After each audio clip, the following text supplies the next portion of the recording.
Well, it's All Stars Day 2 in my unlimited. I'm doing so many interviews today, and I'm joined right now by Broxah for another one of them. All this coverage, of course, brought to you by Alienware. Broxah, talk to me a little bit about how this event has been for you. I know a lot of pro players are like, this All Stars, I want things to be serious, but I feel like I'm seeing a lot of the pro players have a good time here. Well, from my experience, most pro players are just having fun and laughing regardless of winning or losing.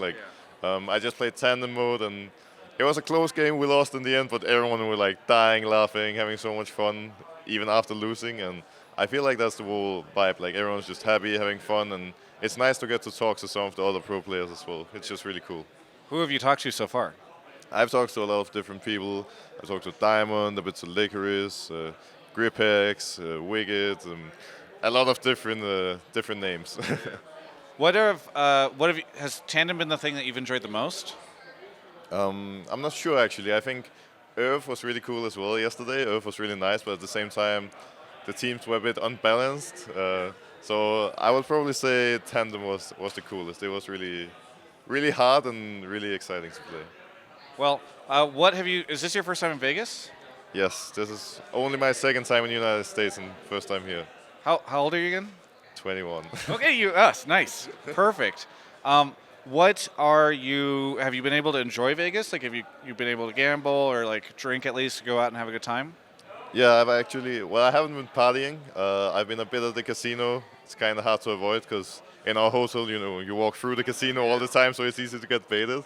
Lost a bit of money, but that's life, part of the experience, I guess. And then earlier today I was at the Red Rock Canyon, I believe it's called. So I actually went sightseeing, so that was pretty cool. Yeah. What do you think of Vegas? I think Vegas is pretty weird.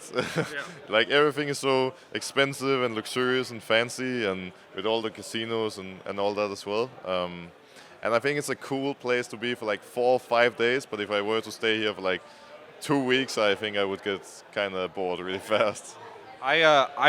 It's good that you've been here previously because I've been talking to some people, some of the pro players. This is their first time in America, and I'm like, just so you know, Vegas is not like America. It's like a very unique place. Don't expect it to be like this all the time. It's very different.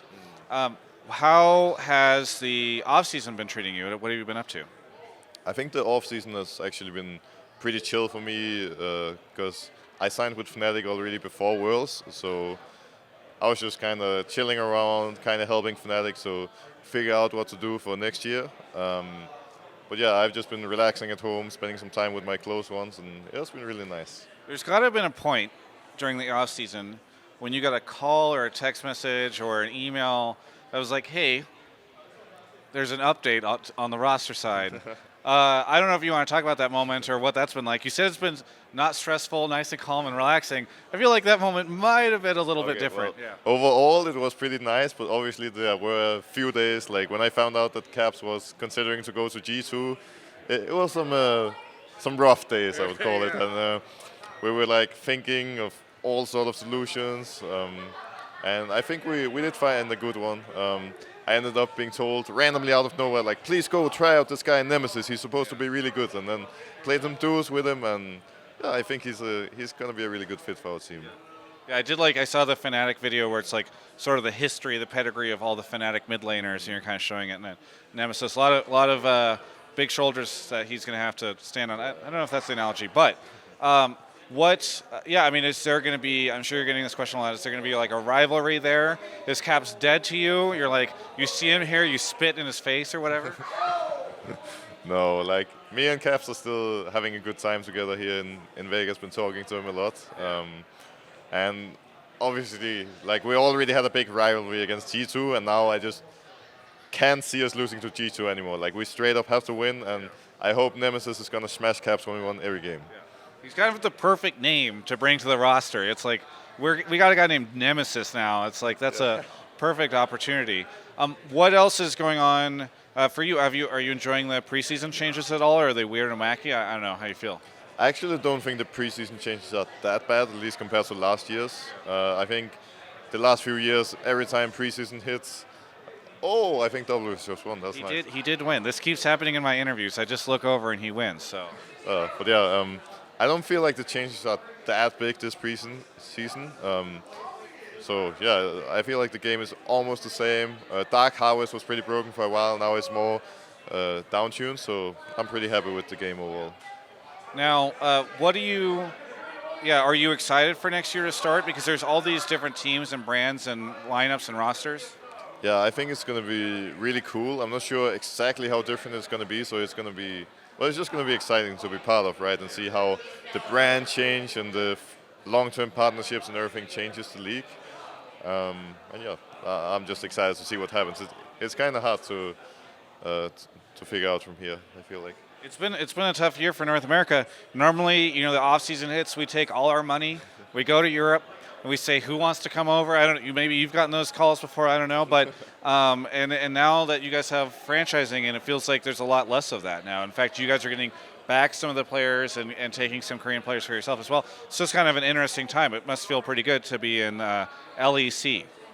Yeah, I mean, I think the future is looking pretty bright for EU, and I'm happy that less players find it tempting to go to NA so that the league can actually be more competitive. I guess for us it's both good and bad because we get better practice, but we also have to fight harder to win, right? But yeah, it's just really cool that people actually find it more competitive and want to stay in the league now. I gotta say, you got your work cut out for you because, based off of recent international results, North America definitely the better region. I mean, sure, maybe you lost at Worlds, but I think we won the important match yesterday at All Stars, right? Was that bitter for you? Were you like, wow, it doesn't even matter, we made it to World Finals, we lost to North America at All Stars? I mean, I don't know, I feel a bit biased about that match because at the same time, North America felt like they had to ban my Lee Sin to have a chance to win the game. Yes, so I I take that as a win personally. Like, if they're afraid enough to ban my Lee Sin, then, that's good enough for me. Is there anything you want to say to any of the fans out there? I mean, I guess I want to say thank you for the support. I'm happy that, or I'm sad rather, that I let you guys down a bit at All Stars. I got stomped in my 1v1 yesterday. I've been losing most of my games, but I still have all the support from Europe, so that's nice. Well, hey, so nice to talk to you. Looking forward to chatting with you next year at MSI Rift Rivals. We'll have to do those interviews early because, of course, North America, we're coming in strong. It's going to be a great year based off this All-Stars. Thank you so much, Broxah, for the interview. Best of luck if you keep gambling. For everyone else, you can check out the rest of my coverage of all things All-Stars right here on my YouTube channel.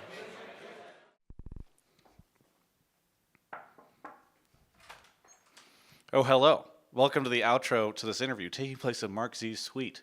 That's right. Hopefully that door didn't hurt you, Burden. Anyway, we are in Mark Z's suite right now. If I didn't mention this, by the way, I might have in the past, I do want to give a shout out to Alienware and MasterCard. This is what happens when you've got great partners. Travis Gafford Industries were able to do amazing things like hook Mark Z up with a suite. I mean, obviously I have the penthouse upstairs. I don't really need to brag about that, but it's really incredible to see the support that they're able to provide us. Speaking of things that they're able to provide us, they provided us, Alienware specifically, with some gear that you can win. There's a link in the description. You can check out their new M15 laptop, and you can win it, potentially. Either way, I want to thank you so much. We're going to keep hanging out here in the suite tonight, but hopefully you can win something, and thanks so much for watching.